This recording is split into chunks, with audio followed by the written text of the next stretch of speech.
Welcome back, fellow theorists, the people and my friends that theorize about their little models and the statistics that it takes to have them kill other models. That's what you're here for. I'm KevBot. Welcome back to the channel. Today we're going to be taking a look at the Grey Knights, and we're going to be breaking them down. We're going to be taking all their arms off, and we're going to take their helmets off, and we're going to break them down. We're going to talk about their points, we're going to go over their good units, and we're going to talk about some of their good builds, some of their combos, and we're going to just do all that stuff. We are going to tactify this, I guess.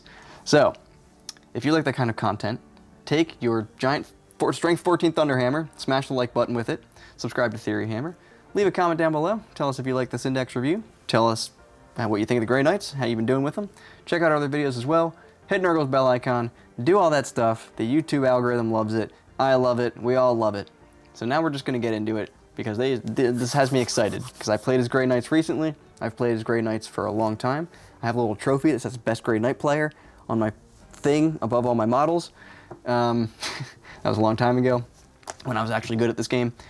And yeah, so the Grey Knights are really good, and they have a really cool build that I want to discuss, and I want to talk about some of their units and their strategies and tactics and all that stuff. So if I miss anything, let me know down below. If you want to see me playing this army, check out the 40k Dirtbags channel. I played it, I think, last week on Monday, and it was awesome. And now that I know how it plays, I'm going to be playing it again, and I'm going to make much better decisions, kind of clean up my play a little bit as well. So that was a fun test game with this army. So let's just get into what these guys got. You should know what Grey Knights do. If you play Grey Knights, you get to pick units up, they teleport back down. That's what these guys do. So if your army faction is Grey Knights, at the end of your opponent's turn, select a number of units from your army with this ability. Depends on the battle size. You're going to pick 3 because you're playing a strike force. Once you make your selections, remove those things from the battlefield, and then your next turn, in the movement phase of your next reinforcement step. What? Are they going downstairs? So once you make those selections, you take them, you put them back down on the battlefield next turn. I think you have to as well. It just says in the reinforcement step of your next movement phase, set those units up anywhere on the battlefield. So they don't go into strategic reserves, is what I'm seeing there. So that's what that does. You can deep strike them back down. They can't be within 9 inches, blah, blah, blah. It's always the same. That's how that works. So you pick up their units, you put them back down somewhere else. That's your army rule. It's great. Your detachment rule, though, is not great. It's the opposite of great, which is bad. This is what it does. If you advance and you have the deep strike ability, you just auto move 6 inches. So, and you gain fly, which is completely fucking useless. I'm going to make an entire different video about that, just not this video. This is bad. It's bad because your army doesn't have any assault weapons. If your army had assault weapons, this would be good. But you don't have any assault weapons, and you have 1 unit that can advance and charge. It's a good unit. It's one of the units that I was using in the last battle report. It's one of the units we're going to talk about. But other than that 1 unit, nothing in your army can advance and charge. Nothing in your army has assault weapons. So this is bad. I'm not going to beat a dead horse with it, but I'll talk about why it is actually useful in some situations. Being able to auto-advance 6 inches, you don't have to think about it. You're like, my unit moves 6 inches, I'm going to be moving 12 inches. Instead of having to wonder, should I have to reserve a CP so that I can maybe re-roll this advance roll that I need to make to get onto this point to do my cleanse to be able to get me 5 points, is that you don't have to worry about that shit. You just move 6 inches.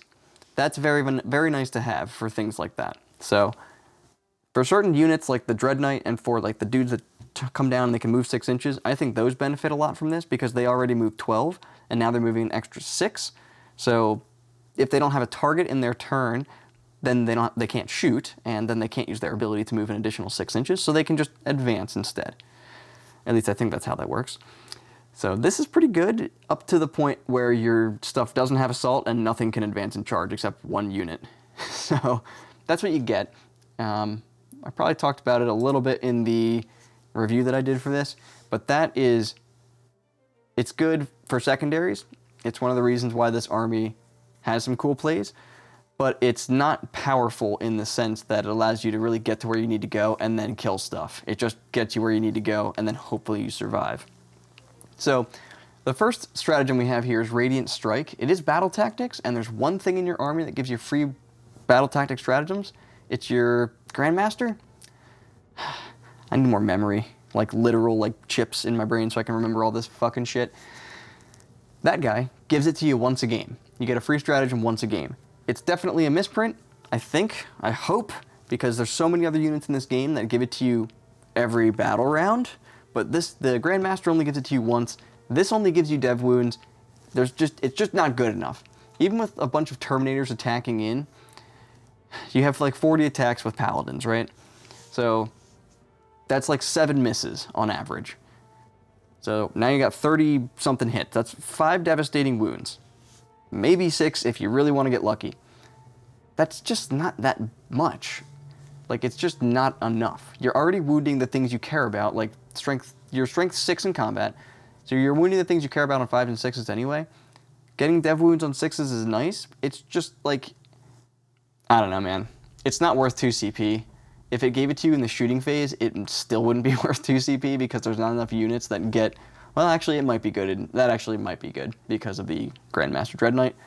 But, I don't know. It just doesn't seem worth it for 2 CP. But it gives you dev wounds. You do it in the fight phase. You pick a unit from your army. Doesn't say that it's hasn't fought yet, interestingly. So, that's what it does. It's fine, but it's not good enough.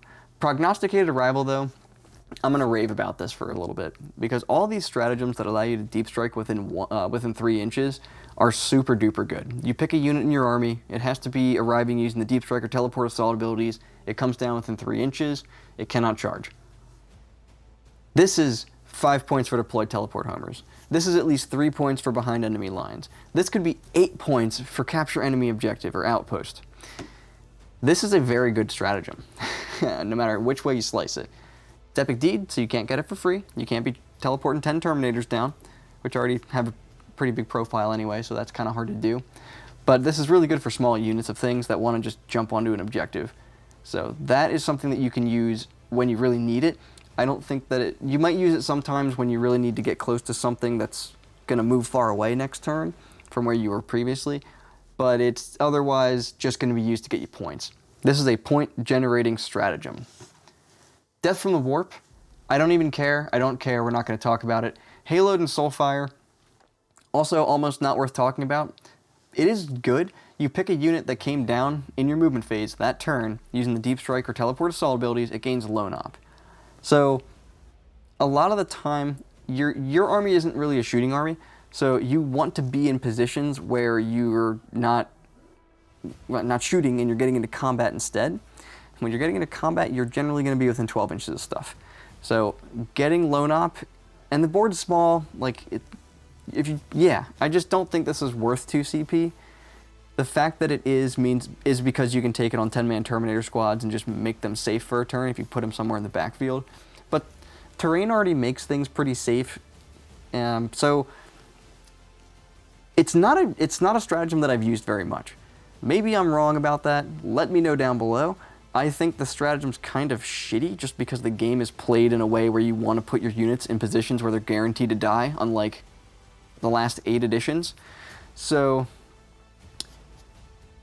yeah, it's fine. It's great when you need to use it and you have a unit that really wants to be a Lone Op. It's probably pretty good on a Grandmaster because it only costs 1 CP. So that's basically your best target for it, is a Grandmaster Dread Knight that is deep striking down, because you picked him up in your movement phase and then in your opponent's turn, and then in your movement phase you're putting him back down somewhere else. If you want to use Haloed and Soulfire on him, he's safe from shooting at that point. Which is a valid strategy because a lot of these things have good shooting now. Like the Dread Knights, you can actually build a shooting army. So Haloed and Soulfire, not worth 2 CP, better on a Dread Knight. It makes you a Lone Op, as long as you deep struck that turn. Mists of Dimios, though. Crazy, crazy stratagem. This, you have to expect your opponent to use this stratagem every single turn. And the way that this works is if you move, or advance, or fall back, or does it say set up? No. So if you get out of a transport, you can get out of a transport within 9 inches of these guys, but you can't move, advance, or fall back within 9 inches of a unit, or they're just going to teleport away.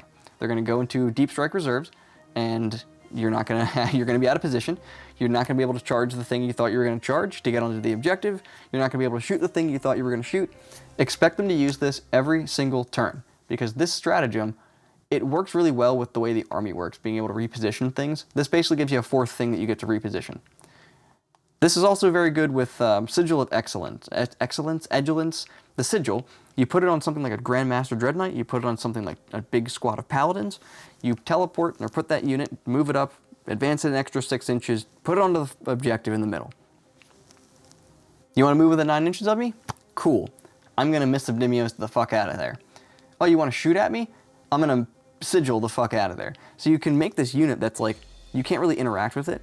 And for something like a Terminator squad, that's 10 guys, like 10 Paladins, that becomes a problem very quickly. So yeah, you can use this in a lot of different ways.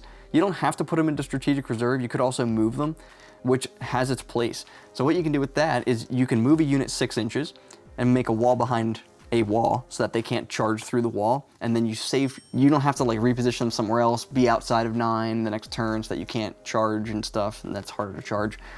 You can instead just put them behind a wall, make a wall so they can't charge you, and then in your next turn, come around the sides or move them somewhere else, but you'll still be able to get that charge off on them. Just being able to reposition as a reactive stratagem, it's probably one of the best stratagems in the game, to be entirely honest. This is just insane how good it is. Yeah, so let me know how you use the stratagem, because that's how I use it. I use it as like a bait tool sometimes. And then also within that last game, I'm just like, this is a silly stratagem, especially with the Sigil of Excellence, because that Dread Knight, I think he lived like till the last turn, that Grandmaster Dread Knight. He was crazy, just teleporting around everywhere. Right, so True Silver Armor. There's a silver lining to True Silver Armor, but what this does is it's Armor of Contempt. The bad news is that you can't get this for free, because it's not a battle tactic stratagem, and even if it was, you can only get it once. The silver lining is that it's not a battle tactic stratagem, so your opponent can't have an assassin make it cost more money. So that's nice. It's just always 1 CP. You're always going to be able to True Silver Armor, and I don't have to explain to you guys at this stage why this is good. It's Armor of Contempt, it's just not battle tactic, so it's good on Terminators, it's good on Dread Knights, it's good on everything in this army because they all have a 2-up save. The whole entire army has a 2-up save. So really good with this army. Mist of Dimios, super duper good. The Deep Strike within 3 inches, super duper good. Those two and True Silver Armor are very, very good. Yeah, Prognosticated Arrival. So, Prognosticated Arrival is what it's called. It's really hard for me to remember these names. Mist of Dimios, and then True Silver Armor. Those are your 3 best stratagems. You're going to use those pretty regularly. You'll only use this once a game.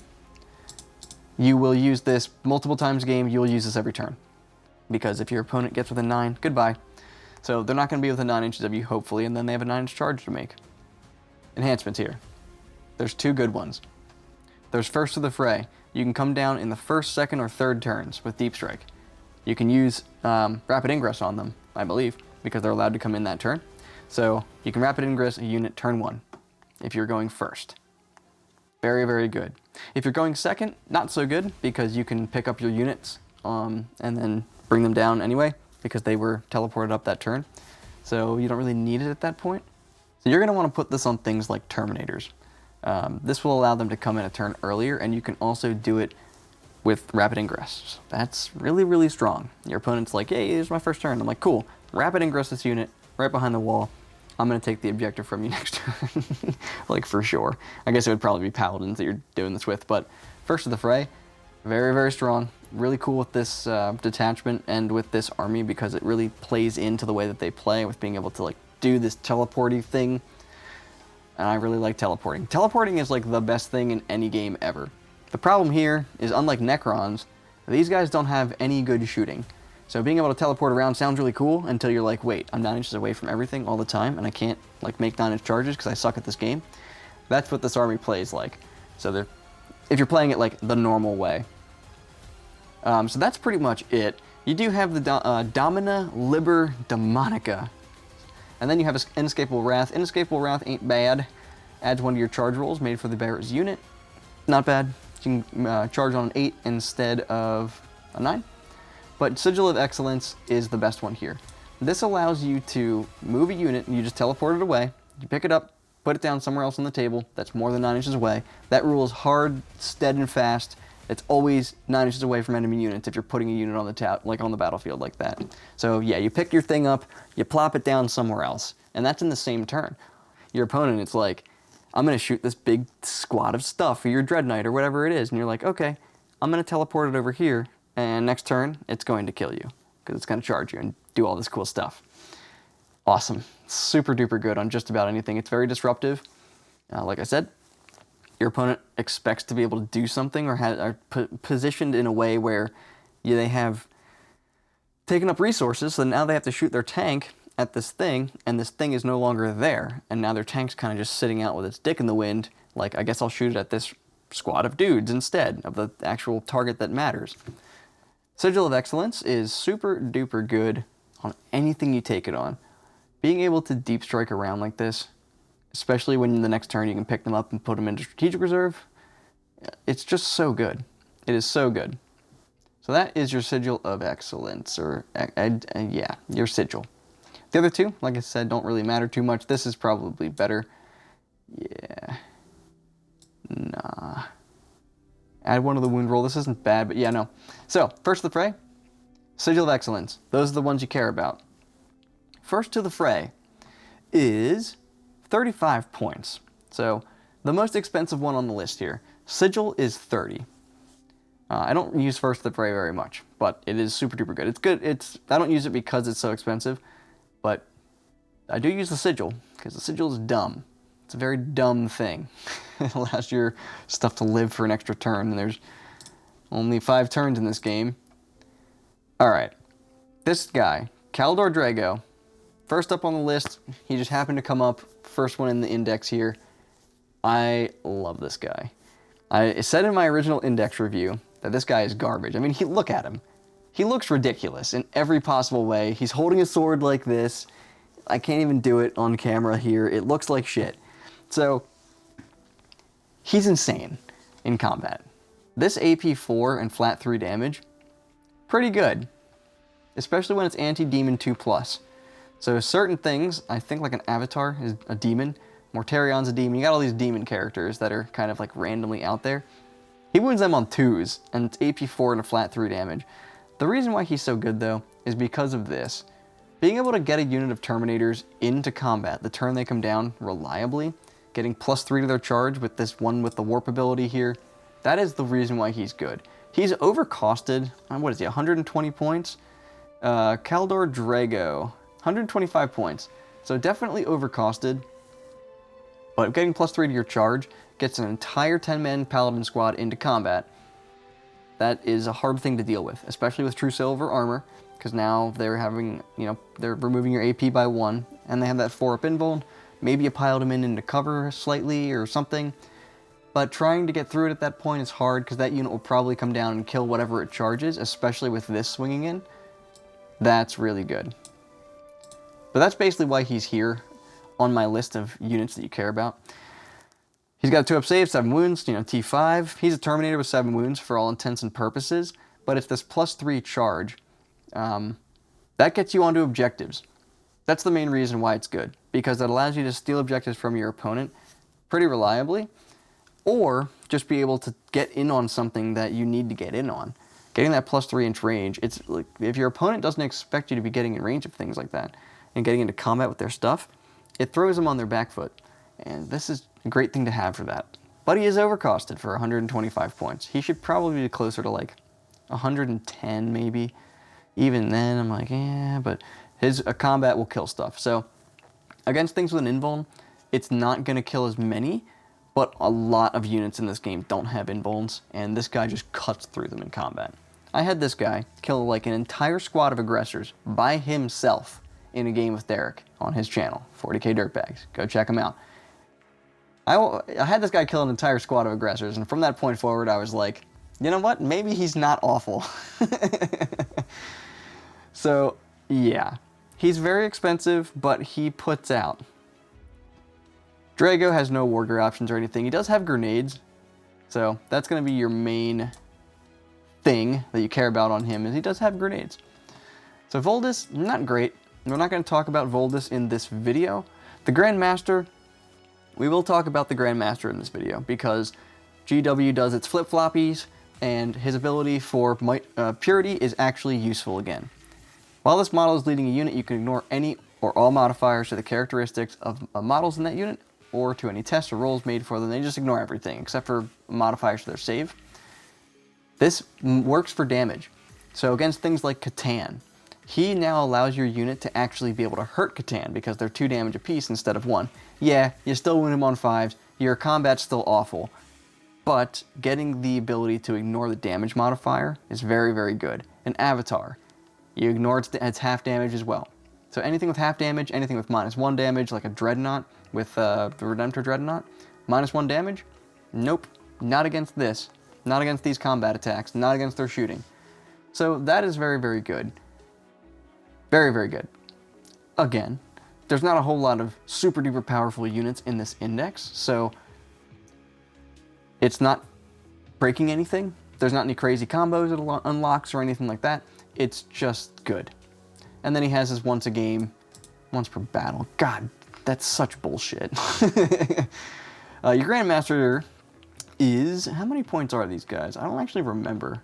95, okay. It's been a little while since I've looked at the points here. 95 points for ignore all modifiers. You're always hitting on 2s. You're always ignoring damage modifiers. You're always ignoring wound modifiers.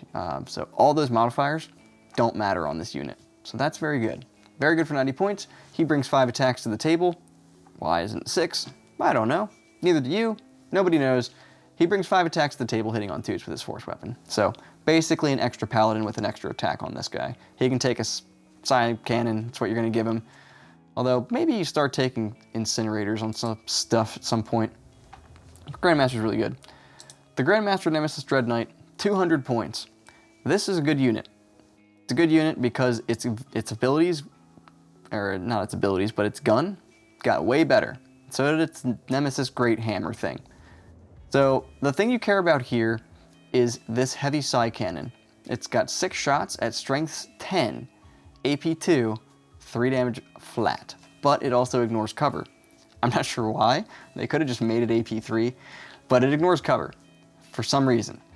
And that makes this thing basically AP 3. Now you add in a Tech Marine. So I actually kind of talked about this in my actual index review video, like maybe taking a bunch of Dread Knights and taking Tech Marines to make them hit on 2s, and then their combat would hit on 3s. Nope. Now their combat hits on 2s with Tech Marines. This gun, this insane gun, this hits on 2s with Tech Marines. So the Grandmaster Nemesis Dread Knight is not as good as the regular Dread Knight right now, because that thing can advance, fall back, and shoot and charge. It can do all of that. It's a crazy, crazy ability. And with your plus 6-inch move, you're moving 14 inches. This guy's got some interesting abilities, though, that do help him out as an independent unit. If you target him with a stratagem, it's only 1 CP ever. And once a game, or once per battle round, one dude with this ability, so not both of your Dread Knight dudes, not both of these guys, but one of them can reroll all of their hits, wounds, and damage rolls against vehicles or monsters. So that's really good, because you're going to take this hammer, now that this hammer is good again. It's 5 attacks, it's got strength 14, AP 3, and D6 plus 1 damage. Nice. Hitting on 2s with that, you're going to get like 4 hits on average, you'll probably get 3 wounds on that on average, and then you'll get 2 wounds through, D6 plus 1 damage apiece. Pretty nice to have. If you're rerolling everything, you're going to get 5 hits, you're going to get 4 wounds, you're going to get 3 through, and then you're going to reroll everything. So reroll all the damage rolls, which you're looking at like a 5 probably at that point on a reroll. I don't know what the math is actually on what you would take there. So I don't know, but you kill something at that point for sure, which is really cool. These things are 200 points. They got 13 wounds. They're not very tough, but they got a 4-up invul, and they got a 2-up save, and they can teleport around when you get targeted. If you have the Sigil of Excellence on one of them, you can be picking them up, putting them down somewhere else. But the main show here is this heavy psi cannon hitting on 2s, because you can take 3 Nemesis Dread Knight Grandmasters and 3 Nemesis Dread Knights. You can have 6 of these things. The rule of 3, we don't give a fuck about the rule of 3. We take 6. So you just shoot 6 of these things, and they just kill everything, basically. And then in combat, they're good.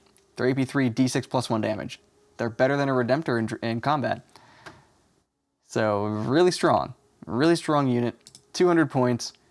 It can take a heavy psi cannon and a heavy incinerator. It can't take duplicates of the thing. Could you imagine if it could take 2 heavy psi cannons? 12 shots coming out of one of these? Holy fucking shit. That would not be okay. Yeah, but you're going to give it a great hammer. You're going to give it the hammer for sure. Strength 14, very, very good. So these things are just your damage dealing units. They're just output in every way. these and the regular Nemesis Dread Knights, because they just run around and they try to shoot you with guns. Play that list and tell me how hilarious it is when these heavy side cannons just kill everything. You like don't even really need combat at that point. I like their combat, like I was rushing up with these guys, but you probably don't even need to do it. They can just sit back and shoot the crap out of stuff, be teleporting away, be behind cover, just killing their targets. They have to worry about your combat because you're good in combat. You can do things with like tank shock with these guys at strength 14. Seems good. That's going to be like 5 mortal wounds on average. Most likely 5, but yeah, 5 mortal wounds on a charge. Nemesis Dread Knights doing a whole bunch of damage for you.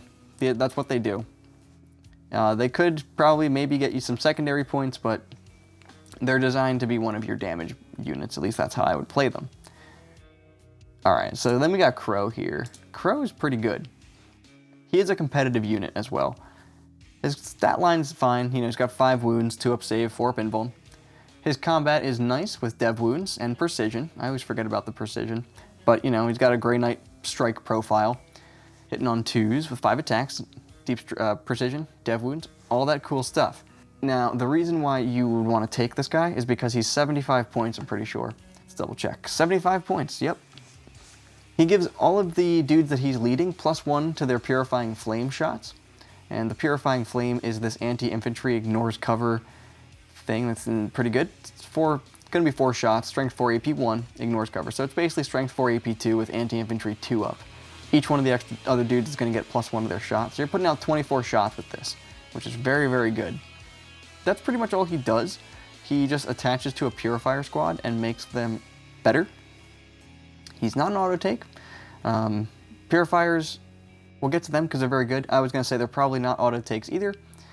Crow, though, is an auto take if you take a unit of Purifiers. You just have to take Crow with them.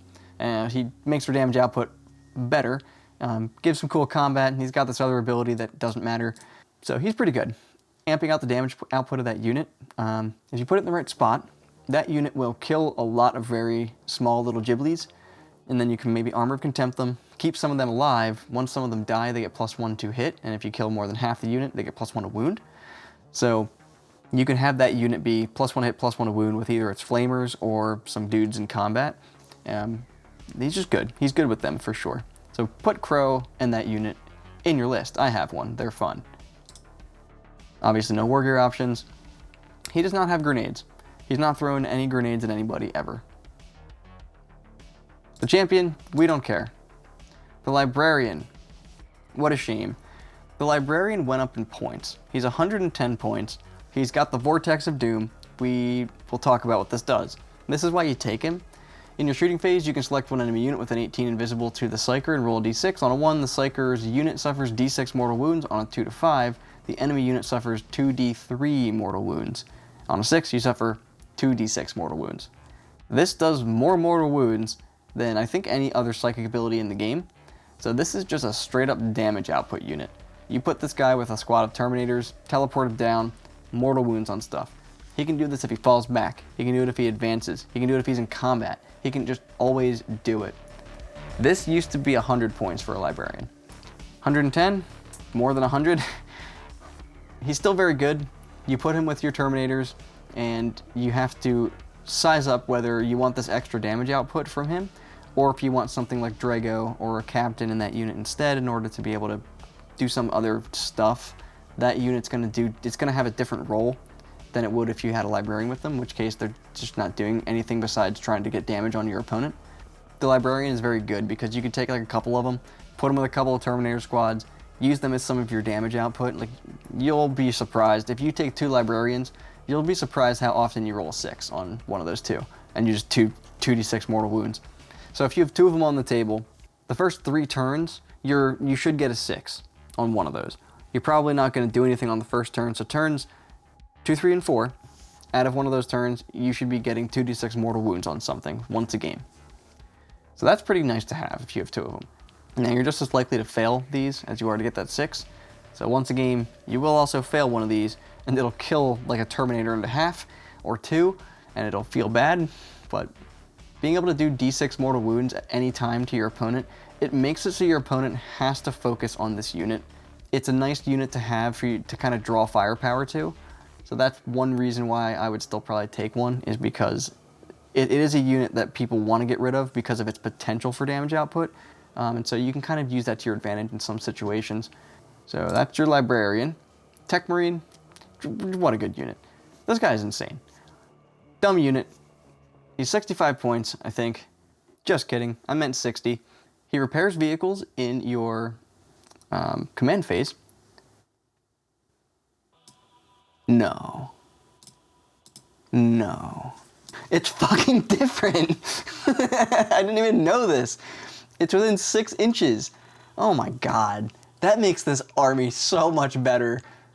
In your command phase, you can select a friendly Grey Knight's vehicle model within 6 inches of this model. This is the newest version of the rules. This hasn't been FAQ'd, and neither has the Grandmaster getting his free stratagem things every battle round, but this is intentional, I guess. You pick a vehicle within 6 inches until the start of your next command phase, add 1 to the hit roll. In your command phase, you can select 1 friendly Grey Knight's vehicle within 3 inches of this model and regain D3 lost wounds.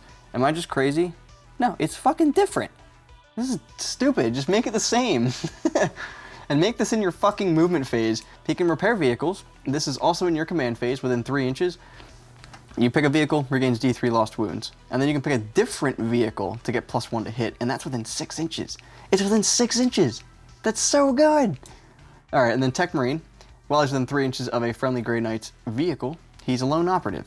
So that's all the Grey Knights, or all the Tech Marines, they all become, I was gonna say Grey Knights, they all become lone ops when they're within range of a vehicle, within 3. He does have a Flamer, that's his best weapon. He's got a bolt gun. He's got a power axe, 4 attacks with a Grey Knight profile hitting on 3s, and then he's got this plasma cutter thing. It's extra attacks, it's 2 of them. Strength 8, AP 3, and 2 damage. It can be hazardous, so it can hurt him. And then he's got a servo arms, 2 extra attacks, hitting on 3s, strength 8, AP 2, 3 damage. So this dumb fucking guy, he's got 2 attacks, he's got 4 attacks at strength 8 and 2 or 3 damage, hitting on 3s. And then he has 4 other attacks at strength 6, AP 2, and 2 damage? What? What the fuck? This guy's crazy. What? These are really good because of your Dread Knights. Your Dread Knights get repaired. Your Dread Knights get +1 to hit. That's shooting and combat. It's just +1 to hit until the start of your next command phase. So, yeah. Brotherhood Tech Marine, this guy's my man. He's my man's. He can take a bolt pistol. Yeah, do that. The reason I say take a bolt pistol is because it allows him to do actions even if he is in combat. So take the bolt pistol. He does not have grenades or anything, but he's 60 points. He's a lone op within 3 of a vehicle, +1 to hit, repairs things, has 1,000 attacks in combat. Very, very good unit. And he has a flamer. Okay. You can't go wrong with a Tech Marine at all. All right, so your Terminators here are going to be 210 points apiece for 5. They're a Terminator profile in every way. They really shouldn't be on this list because they're not very good, actually. But Terminators be Terminatoring, and they're pretty hard to kill. Armor of Contempt on them, pretty good. They can take some silencers and side cannons. Their combat's really what you're here for. 4 attacks, strength 6, AP 2, 2 damage. They have lethal hits when they charge. They are +1 OC, so they become OC 3 when you have a guy in the unit. And then you can also return guys to the unit. So you're going to want to take these in units of 10 to get as much as you can out of the Narkethium. You'll get it at units of 5, but units of 5 are also easier to deal with and easier to kill. It's nicer to be able to go down to 5 models and bring a 6th one back. Bringing a guy back also allows you to get closer to an objective, so it gives you that 2-inch range, and then you get your base size. So this more gives you like 3.5 inches or more of extra range when you bring a guy back. So that's a cool little tidbit for you. But they're just there to be able to deep strike down with Drago and get lethal hits on something, and just kind of protect the character that they're with at that point. I do think these are good with a Librarian. So it would be 210 plus 110 is 320, times 2 is 640. So for 2 units of Terminators with 2 Librarians, you are looking at 640 points still. So you still have another 1380 to do stuff with. So that's something you can do. You can take the special weapons on these guys. One of them can take it. You get one of those options, Incinerator, Silencer, Side Cannon. Otherwise you get your Stormbolter. But they're just not like, there's not a whole lot of units in here that are super standout. So we will move past the Terminators, even though we talked about them for a second. They do have grenades, actually. I was going to say they don't have grenades. They do have grenades. So these guys can throw grenades at you. So that's a cool thing they can do. Strike Squad, very good unit. 125 points, I believe. This is the reason that they're good. They make objectives sticky. If you control an objective marker at the end of your command phase, and this unit is within range of that objective marker, it remains under your control. So, yeah, very good. Now, they also have Scout 6 inches. So that makes them extra good. They are 125 points, but I think they're the cheapest non-character unit in the entire index. So you don't really get a choice at this point. This is your Scout unit. I don't think you need more than 2 of these in an army. Scout 6 inches is really good. Being able to sticky objectives is really good. So what you can do is have a unit in your backfield. They sticky the objective on turn 1, and then you can have a unit that scouts up and gets onto a second objective potentially, and then they sticky that one as well on turn 1 if you go first. So that's pretty good. 1 or 2 of these, very, very good. You can take one of the special weapons in the unit. They are a Marine profile, but they do have a 2-up save. So they're a lot more survivable than a normal Marine, because a lot of those AP1 weapons that are shooting at you, you now have a 2-up save against still, because hopefully you're in cover, or you're getting cover. And even if you're not, then you still get your 3-up save. So being able to scout these guys, very, very strong. They're very good for getting secondaries at that point. You can scout them up and have them sticky an objective, pick them up, put them down somewhere else the next turn if you really need to. So, or you could even miss Demios them if they need to come down next turn on some other objective and then try to sticky the turn after. You got a lot of options with these guys. 125 points, doesn't feel good to pay 25 points a model, but you do get a 2-up save, you can teleport them around every turn, and they do have Scout 6 inches. Scout is just so good, dude. One of the best abilities in the game. That and Infiltrate, which I think Infiltrate's probably better. That's a hard thing to say. Infiltrate is as good as Scout in a different way, but being able to scout a unit up, being able to sticky objectives, you're going to want this in your army. Every single time, you need at least 1 unit of these guys. You cannot take off Terminators. You need at least 1 of these guys starting in your backfield and making your objective sticky, or scouting up somewhere that you pre-measured and sticking that as well, potentially even doing both, depending on how close the objectives are, like on player placed or on certain things like that. You can absolutely string these guys out and sticky 2 objectives at once with them. So that ability is very good. So they do have grenades as well. Other than that, keywords don't really matter too much. They are battle line. Paladins, these are better Terminators. They subtract 1 from the wound roll when they have a character attached to them. Right? Each time an attack targets. No, it's all the time. Sorry. So they just get -1 of the wound roll all the time. They can also get +1 OC, so you can be boosting them up to OC2. The reason why these guys are better than normal Terminators is twofold. They hit on 2s in combat, 10-man unit. You're getting 6 total Psy Cannons in this unit if you have a character attached, like a Grandmaster or a Brother Captain, one of those that can take a Psy Cannon, because these guys can take 5 Psy Cannons in a unit of 10. Pretty good. And then you get this banner for the extra OC. Yeah, 450 points. They're on the more expensive end of Terminators. They don't get, their combat isn't bad. It's just that you really like things that punch up. I think these guys are still very, very good though. If you're taking some Dread Knights in your army, then you can actually start dealing with vehicles in that way, shooting and combat. Paladins start becoming a little bit more interesting, I think, because then you can actually start taking on some of the other non-vehicle units. You can focus your Paladins in other places, and they're a great unit for things like Rapid Ingress, and just your army rule in general. These kinds of Terminator squads, I think this is one of the better Terminator squads in combat, just generally speaking, only because they have 4 attacks apiece and they're hitting on 2s. The Strength 6 AP2 and 2 damage, just a volume of that profile is pretty nice to have. Armor of Contempt is only really good in the shooting phase because of cover. I'm not saying that it's not good in the assault phase, but I'm saying it's really, really good in the shooting phase because of cover. So being only AP1, even against 2-up stuff, that's not bad, because now you're on a 3-up save, they're 2 damage apiece, you have 4 attacks apiece and 10 guys in the unit, hopefully, plus a character. So that makes their output actually pretty good. They just won't punch up against tanks. But it makes the army being, the Dread Knights becoming good and actually usable, makes other units also, their role changes, and the way the army plays changes, because you don't have to rely on units of Paladins to try to kill a battle wagon and fail for 2 turns. you can use your Dread Knight and just kill it in one turn. Gives them a different role, I think. It allows them to actually go after the targets that they want to. They're no longer just a giant secondary unit that's super durable, that just generates points and never does any damage. You can actually use them to do stuff. So Paladins with grenades, very good. You don't put Librarians with them, I don't think. Let me know if I'm wrong. I think you put either a Captain or Drago or something with them. Probably a Captain for the ignores modifiers, getting all these silence or these side cannons, keeping that damage 2. That's very, very good. And then also keeping 2 damage in combat, always hitting on 2s because you're ignoring all your modifiers to everything forever. Definitely a Captain with these guys, and you're getting a free strat on them if you really need it. Which I think Haloed and Soulfire was one of them that was a battle tactics. Pretty sure it was. But your Paladins are very expensive, so you're going to want to use them the right way, and you're going to want to now try to fight targets that they can actually punch against, and not try to kill vehicles with them, or try to just kind of having to play super cagey and weird because you can't deal with half the things in your opponent's army. Now you have Dread Knights that can actually do something. Alright, Purifiers. Great unit. These guys are also Marine Profile. The only difference is 2-up save. Your whole army is 2-up save.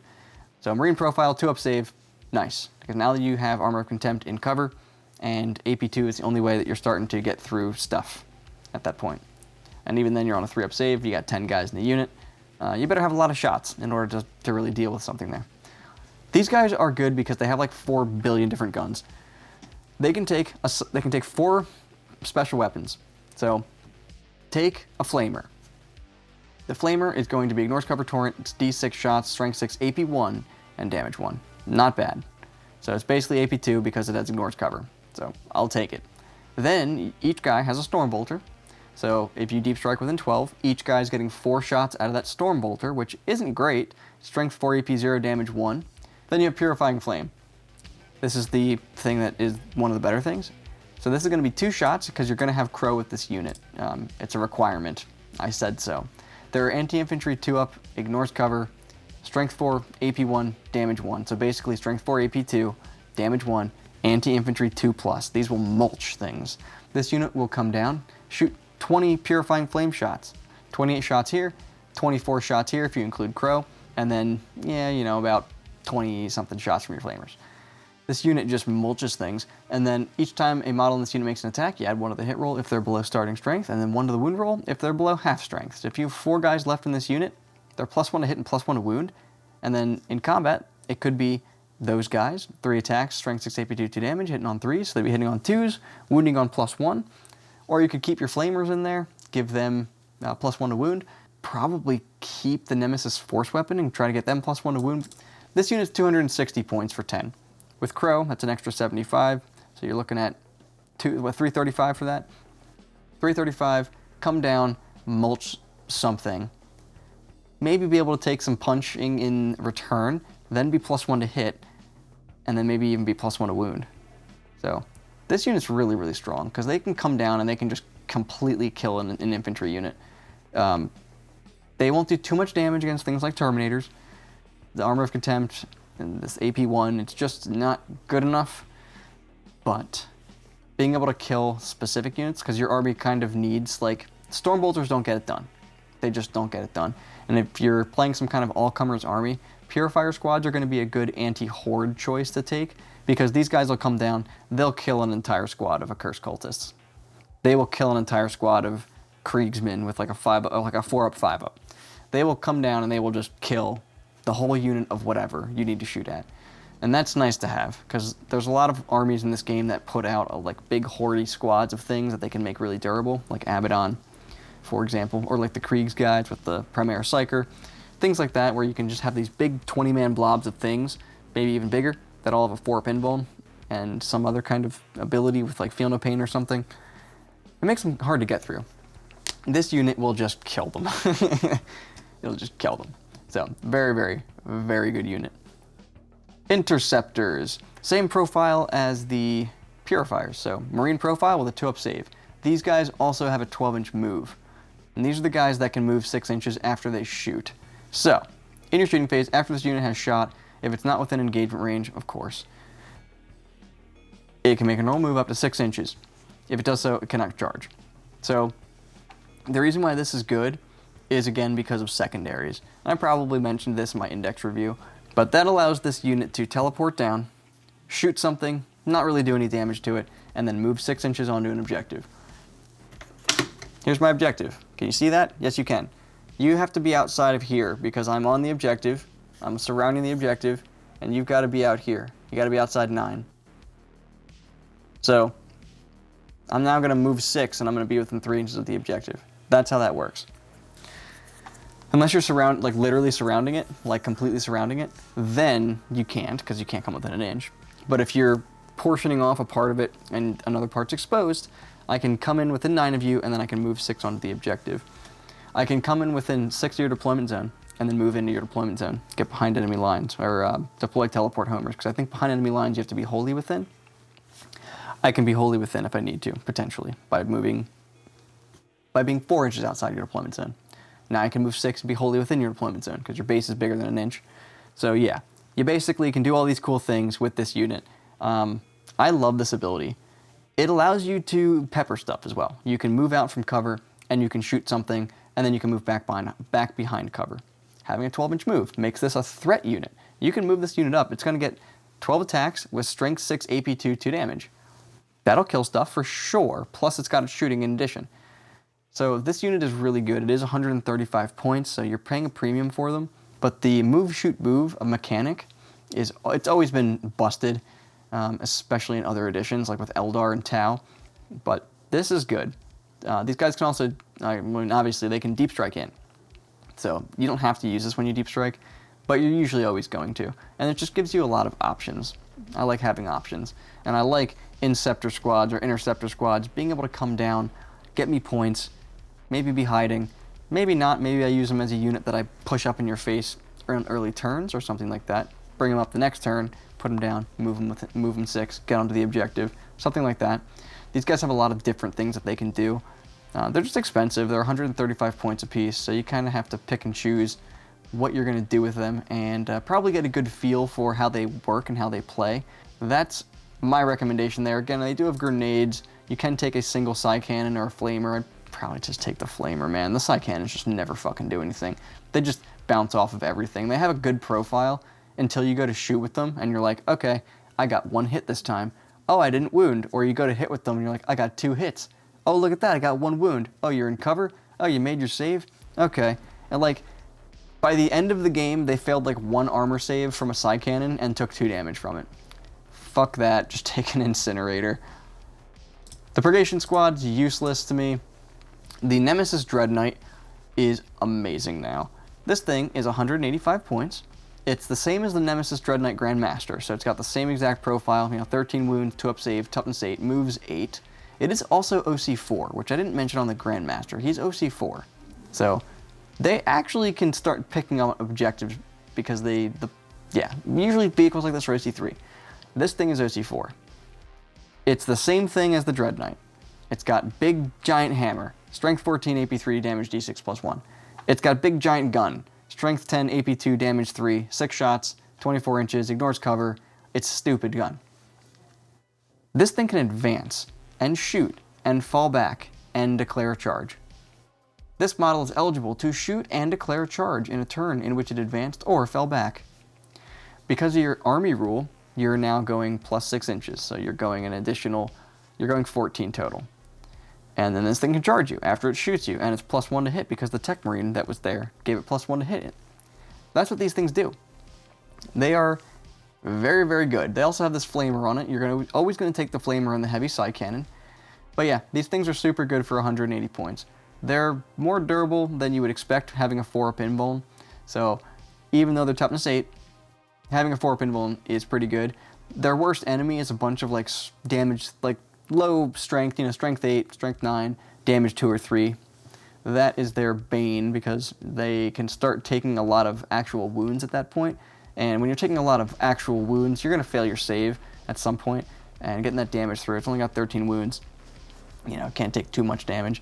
Although, it does take 5 hits from a 3 damage weapon to kill one. Durable enough, and the fact that it can advance and shoot and charge and fall back and just do whatever the fuck it wants, it's Eldar basically, that makes this thing very good. Its hammer is hitting on 3s with 5 attacks, strength 14. These things just put out damage. They put out damage, and that's what they're there for. They're not going to be used for getting secondaries or anything like that. These are just your main damage-dealing units, so you've got to play with these in the right way, which I didn't in that game with Derek, 40k Dirtbags, go check it out. These things just kill stuff, and when you're playing with them right, they're actually pretty survivable, because you really don't have to get into combat with them. You're going to be killing what your opponent's shooting at you with, generally speaking, and all those things that want to get into combat with you, well, you're just as durable in combat, and you've got a strength 14 Thunderhammer. So these things are super duper good. Being able to teleport them around is especially annoying, because they're just going wherever they want, and they're shooting that gun at you, and after the first turn or two of you getting shot by that, you're going to be like, fuck, this thing needs to die. So the list that I ran had 5 of these. It would have 3 of these and then 2 Grandmasters. We had Terminators with Drago. I didn't like how they performed, not because Drago got sniped out, but just because the unit just died. Like, it just kind of evaporated to a bunch of, like, Death Guard to shooting. And the reason that happened is because Death Guard make you -1 to your AP, or your armor save, which is very, very good. So that unit basically did nothing. It tried to charge, it did like fucking, like, I don't even know how much damage it did to Mortarion. Not enough, and then just proceeded to die. So the other list I'm running is going to have it's going to have 2 units of Inceptors and a 10-man unit with Crow and Purifier guys. So that's going to be what I'm running, just so I can deal with infantry as well as being able to deal with tanks. All right, so the Dread Knight, we know now that the Dread Knight is super duper good, and you should definitely play with 3 of them. Advance and Shoot and Charge is just super duper good, dude. If you're going to run 3 of them, though, you do need to have the Tech Marine, for sure. That Tech Marine, making these guys hit on 2s, is just stupid. And he's only 60 points. He himself can do secondary actions. He's kind of a beat stick in combat. So yeah, this guy with Tech Marines, that's the build. Basically, that's the build. Dread Knights, Tech Marines, Nemesis Dread Knights, Sigil of Excellence. It's pretty good. So the army still plays in the way that I explained in the previous index review. They still play by teleporting around and try to get secondaries. It's like their main shtick. But now they actually have a build that can really put a lot of damage down. And it's very strong, I think. Being able to teleport a bunch of very strong vehicles around the table every turn that are somewhat durable, that's really strong. Plus you have other units in your army that are going to be able to get your secondaries. You got a strike squad that's, you know, coming up and down as well, getting you some secondaries with that. You got your Inceptors that can move 6 after they come on. You've got, you know, Crow potentially with guys shooting with him, just murdering a unit there. You can use your strat to deep strike your Inceptor squads within 3 inches of your opponent. So you can come down, teleport homers behind enemy lines, capture enemy outposts, which is the most hilarious one. So you have a lot of different options that you can do. And you can do it with these guys too. You can do it with the big guys, come down within 3. You definitely got a lot of options there. But True Silver Armor is your best, one of your best stratagems. And then the Mist of Dimios, especially on these guys, when they just fly up into your face and they're smashing you in combat and you want to fall back from them, Mist of Dimios, out of there.